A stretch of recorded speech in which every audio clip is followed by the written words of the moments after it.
ஒரு கண்ணியமுள்ள படைப்பாக கருது, உனக்கு சமமுள்ள படைப்பாக கருது.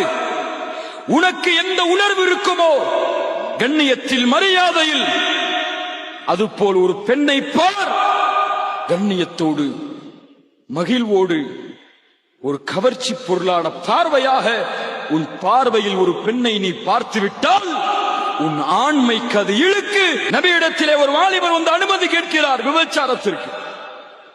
ரசூலுல்லாஹ் கொஞ்சம் தலையை தாழ்த்தி கொஞ்ச நேரத்திற்கு பிறகு எழுந்து சொன்னார்கள், உன் தாயோடு செய்வதற்கு அனுமதி அளிக்கிறேன் சொல். யா ரசூலல்லாஹ், தாயோடு ஒரு மகன் விபச்சாரம் செய்வானா?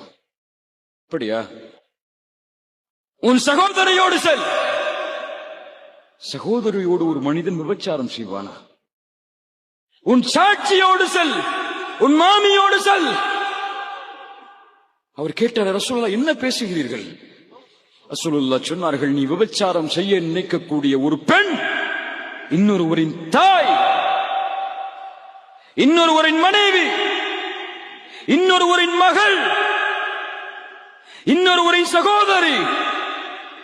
எப்படி உன் சகோதரியிடத்தில், உன் தாயிடத்தில், உன் சாட்சியிடத்தில், உன் குடும்பத்தில் பிறந்தவர்களிடத்தில் செய்து அவர்களுடைய பெற்றோர்களுக்கும் அவர்களுக்கும் அநீதம் செய்வதை நீ பயப்படுவாயோ, அதுபோல் அந்த பெண்ணும் இன்னொரு தந்தைக்கு பிறந்த குழந்தை, இன்னொரு கணவனின் மனைவி, இன்னொரு சகோதரனின் சகோதரி, அவர்களுக்கு அநீதம் செய்வதை எப்படி விரும்புவாய்?